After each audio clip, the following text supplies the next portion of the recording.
What's going on, guys? Today we're going to be talking about the Bissel Little Green Carpet Extractor.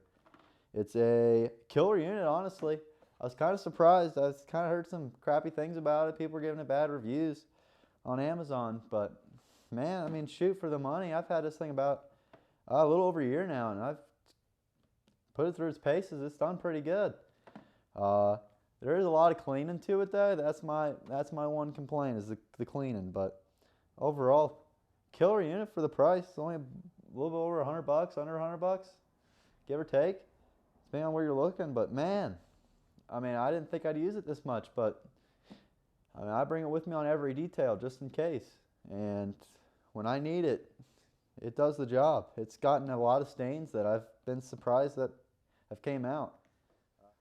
All right, so we have the machine right here. And like I said, you have the clean water and chemical if you prefer to use chemical. I actually prefer to use the chemical directly on the carpet and use this just as a water tank. That way you're not getting any other deposits that can get stuck and clog the injection ports on the sprayer itself. Here is the wand. And as you can see, this is another complaint of mine. Not a good design. But it still works, so it's a complaint, but it's not a complaint at the same time, because it just doesn't look good. So you can see this is what a used one looks like. Nasty and gross. And then you can purchase these for a couple, like $6 or $7 on Amazon. Replacement nozzles. But you really don't have to.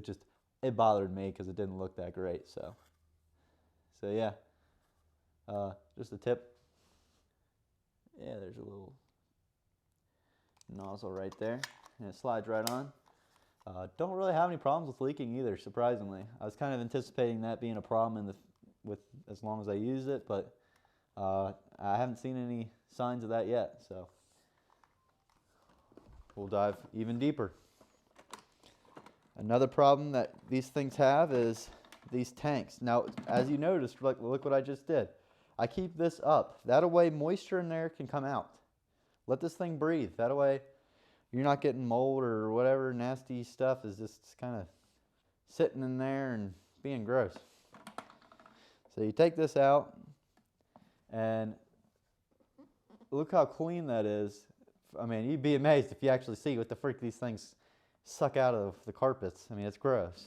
And if you leave it in there for a couple days, it stained it. So my tip is to use rubbing alcohol and salt. You pour a bunch of salt in the bottom of this thing and take this gasket out, pop that gasket out, scrub in there, get every little which way, clean everything. Then you pour the salt and the rubbing alcohol down in there and just shake it. You shake it back and forth, and it gets all that nasty stuff on the bottom out of there, because you'll get some nasty debris sitting on the bottom that you can't get out unless you literally, that's the only thing that I've got to work. But yeah, I mean, it makes it look brand new again. So just a nice tip if that kind of stuff bothers you. But man, for the money, I mean, you just plug it into the wall. It's just got its cord right here, fairly long, not bad. And that's it. You'd be amazed how often you use this thing. So I highly recommend it. Definitely something I'd say was perfect for a portable detailer. And you can't go wrong. I mean, it's only $100. I mean, shoot. On some people's carpets, like the lady I work for, she got $20,000 carpet. I didn't even think that was a thing. But hey, I mean, it's this got out her stain out of her stupid expensive carpet, so what the heck? Why not? That pays for itself right there, I'd say. But I haven't had a single problem with it over the year, a little over a year I've had it. And I'm going to have to give this one 10 out of 10. I'd definitely buy this again. Even if it crapped out today, if I only got a year out of it, I'd buy another one. Let me know what you guys think. If you guys have any other carpet extractors that you recommend, maybe a little bit cheaper, a little bit more expensive. But leave a like if you thought this gave you some useful tips and information, and we'll catch you guys in the next one. See ya.